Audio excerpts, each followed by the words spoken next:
On 16 April 1966 James Smith police को call करता है एंड बोलता है कि उसने एक्सीडेंटली अपनी गर्लफ्रेंड को मार दिया है।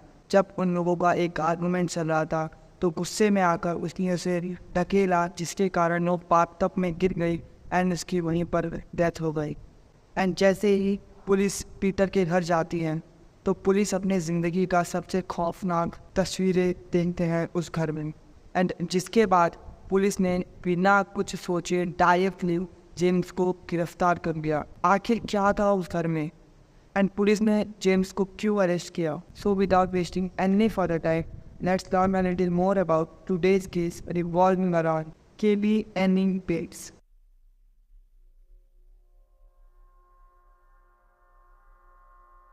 Hello everyone, my name is Kush and welcome back to another true crime case study. Kelly Annie Bates was born on 18th May 1978, got on in Manchester and वो इंग्लैंड में अपने parents के साथ रहती थी। उसके parents Margaret and Thomas Bates and Kelly बचपन से ही काफ़ी चालाक थी, इंटेलिजेंट थी एंड उसे फ्रेंड बनाना अच्छी तरीके से आता था। उसके काफ़ी दोस्त थे, बट केली में एक अलग चीज़ थी, वो अपने एज वाले लोगों को अपना दोस्त नहीं बनाती थी। ज़्यादातर उसके सभी फ्रेंड्स उससे एज में बड़े रहते थे, या 10 साल या 15 साल या 20 साल, जिसके कारण वो अपने से बड़े एज वाले ग्रुप के लोगों के साथ टाइम स्पेंड करती थी ताकि उनसे वो कुछ अलग अलग चीज़ें सीख सकें। ऑब्वियसली वो अपने एज वाले लोगों के साथ अगर हैंग आउट करेंगे तो वो उनके साथ क्या ही करेंगे, पार्टीज करेंगे, यहाँ जाएंगे, ड्रग्स करेंगे, ये सब करेंगे। पर बड़े लोग कुछ अच्छा चीज़ सिखाएंगे उनके साथ रहने से, इसलिए उसको बड़े लोगों के साथ रहना पसंद था। एंड बेसिकली इसमें कोई प्रॉब्लम भी नहीं है। एंड ऐसे करते करते वो मिलती है जेम्स स्मिथ से, जो कि उससे उम्र में 20 साल का बड़ा था। पर जेम्स में कुछ अलग चीज़ था, ना वो वेल सेटल्ड था, ना वो एजुकेटेड था, ना ही वो सिंगल था। Actually, he was divorced husband. In 1918, after 10 years of relationship, उसने अपनी वाइफ को डाइवोर्स कर दिया था। बेसिकली उसकी वाइफ ने उसे डाइवोर्स दे दिया था बिकॉज ऑफ वायलेंस। वो उसे मारता था, चिल्लाता था, छोटी छोटी बातों पर उसके पेरेंट्स एंड सभी को वो ब्लेम करता था, ऐसा करता था। वायलेंस हस्बैंड था। एंड इसके बाद उसने 20 साल के टीना वॉटसन को अपना शिकार बनाया एंड उसके साथ भी वो काफ़ी दिनों तक रिलेशनशिप में रहा एंड इवन उससे एक बच्चा भी होने वाला था। बट एट दैट टाइम जब वो प्रेग्नेंट थी तब भी वो उसे मानता था, जिसके कारण वो उससे सिर्फ डर डर कर रहती थी। एंड एक दिन वो उस घर से भाग के निकल गई। एंड इसके बाद जेम्स वेंडी से मिलता है जो 15 साल की थी एंड अगेन उसके साथ भी वो फिजिकल रिलेशनशिप करता है एंड उसके बाद वो उसको वायलेंस करता है एंड काफ़ी उसके साथ जो बाकियों के साथ किया उसने उसके साथ वो सब किया, इसी कारण वो भी उसे छोड़कर चली जाती है। एंड जिसके बाद फाइनली जेम्स मिलता है केली से। मतलब तुम आप समझ गए हो कि जेम्स कैसा इंसान था, पर केली को इसके बारे में थोड़ी सी भी भनक नहीं थी कि जेम्स ऐसा इंसान निकलेगा। एंड को इंसिडेंट देखो इन दोनों के बीच में, एक तरफ जहाँ जेम्स को छोटी लड़कियाँ पसंद है एंड केली को अपने से बड़े लोग, तो उन लोगों का मैच काफ़ी बढ़िया था अगर देखा जाए तो। जिसके बाद इन लोगों की दोस्ती काफ़ी जल्दी हुई एंड इन दोनों में काफ़ी सिमिलैरिटी थी जैसे मैंने तुम्हें बताया, जिसके कारण आफ्टर सम टाइम वो एक दूसरे को डेट भी करने लगे। एंड केली अपना ज़्यादातर टाइम अब उसके साथ ही बिताने लगी, जिसके कारण उसके पेरेंट्स काफ़ी परेशान रहते थे क्योंकि एक टीनेज गर्ल वो किसी अनजान लोग के साथ रहती है एंड उसने बताया भी नहीं था कि उसका जो पार्टनर है वो उससे 20 साल बड़ा है। ऑब्वियसली कोई भी पेरेंट्स नहीं चाहेंगे कि उसकी बेटी या बेटा अपने से 20 साल बड़ी लड़की के साथ रिलेशनशिप बनाएगा। मैं नहीं बोल रहा इसमें कोई गलती है, पर वो अभी सिर्फ 14 साल की थी, उसको अपना खुद से डिसीजन लेना भी नहीं आता था, इसलिए उसके लिए ये अभी सही नहीं था। एंड ऑब्वियसली पेरेंट्स से वो चिंता करेंगे चाहे वो उससे 2 साल ही बड़ी क्यों ना होती। पर आफ्टर सम टाइम जब वो 16 साल की हुई तो उसने अपने पेरेंट्स से रिक्वेस्ट किया कि वो आप अपने बॉयफ्रेंड के साथ रहना चाहती हैं, पर उसके पेरेंट्स पहले से ही परेशान थे एंड उन्होंने ये जाने से पहले तो उसे मना कर दिया। पर उसने काफ़ी फोर्स किया अपने पेरेंट्स को, बताया कि वो बहुत अच्छा इंसान है, मुझे उसके साथ अपनी पूरी ज़िंदगी बितानी है, प्लीज़ हमें ऐसा करने दो एंड ब्ला ब्ला का सब कुछ अपना कंडीशन रखा। जिसके बाद उन लोगों ने एक कंडीशन दिया कि तुम हमेशा हर दिन हम लोग से कांटेक्ट करोगी, तुम कैसी हो, क्या कर रही हो, सब कुछ तुम्हें बताना पड़ेगा। एंड वो ऐसा मान जाती है। बट ऐसा कुछ होता तो नहीं है उन लोगों के साथ। पहले कुछ दिन तो उसने कांटेक्ट किया, पर आफ्टर सम टाइम वो सिर्फ अब ओकेजनली अपने घर जाती थी एंड पेरेंट्स के साथ कुछ ना कुछ सेलिब्रेट करती थी।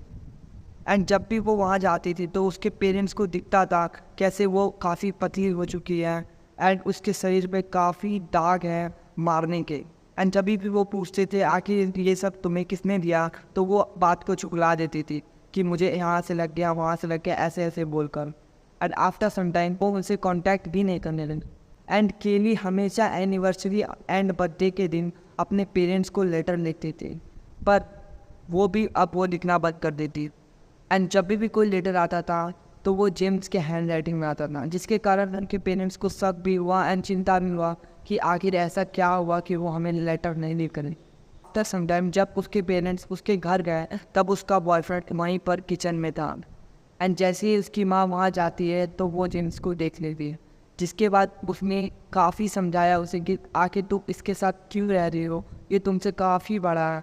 एंड इवन उसे काफ़ी कुछ बोला एज अ पेरेंट, जो उनका ड्यूटी था। पर केली ऑब्वियसली वो उसके प्यार में थी तो वो कुछ नहीं कर सकती थी, तो उसने लेट गो कर दिया। And on April 16, 1966 James police station में भागा जाता है एंड कहता है कि उसने अपनी गर्लफ्रेंड को मार दिया है एक्सीडेंटली।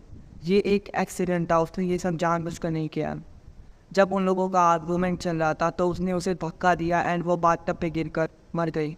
एंड जब पुलिस जाते है उसके घर पर तो पुलिस ने देखा कि पूरे घर पर खून ही खून फैला हुआ है।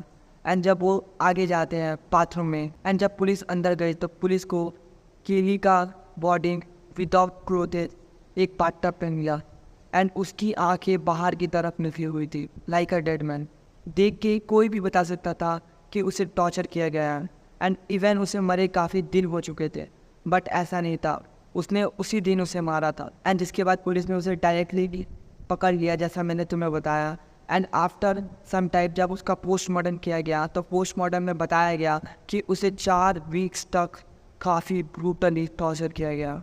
एंड केली के पूरे बॉडी में 150 से भी ज़्यादा इंजरीज थी एंड उसके पूरी बॉडी पे काफ़ी जगह से आयरन से जलाया गया था। एंड इवन उसको चाकू, छुरी एंड कांटा वाला जो चम्मच होता है उससे उसे काफ़ी बार स्टैब किया गया था। एंड इवन उसका लेफ्ट लेग टूट चुका था एंड उसके दोनों हाथ में काफ़ी इंजरीज थी।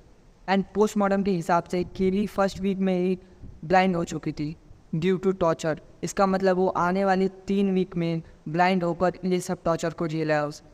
तुम सोच भी नहीं सकते हो कितना ये दर्दनाक होगा उसके लिए। एंड जब जेम्स से पूछा गया कि तुमने ऐसा क्यों किया, तब जेम्स ने बोला केली ने उसके डेड मदर के बारे में काफ़ी मजाक बनाया, उसके बारे में काफ़ी मजाक बनाया, तुम अनमम, तुम बेरोजगार हो, तुम ऐसे हो, तुम वैसे हो, काफ़ी ज़्यादा एलिगेशन थी उसके ऊपर। पर पुलिस बिल्कुल नहीं मानती थी इस सब चीज़ों के बारे में, जिसके कारण पुलिस ने जेम्स को अरेस्ट भी किया। देन उसको 20 साल की सज़ा दी गई। एंड आई डोंट थिंक किसी भी रेपिस्ट को या फिर मर्डरर को आखिर ऐसी सज़ा क्यों दी जाती है। डूड, उसने किसी की ज़िंदगी छीनी है, उसके साथ साथ उसकी फैमिली एंड उस पूरे एरिया में काफ़ी लोगों के दिल में एंड दिमाग में डर पैदा कर दिया। एंड हो सके तो वो पूरी ज़िंदगी भर ये चीज़ ना भूले, और इसके लिए उसे सिर्फ 20 साल की सज़ा। आई डोंट थिंक जस्टिस सर्व किया गया। तुम्हें क्या लगता है? तुम कमेंट में बता सकते हो। And that's it for today guys. And before you go I would like to tell you, please subscribe the channel and be very close to your close one, and I will see you in the next video. Bye bye.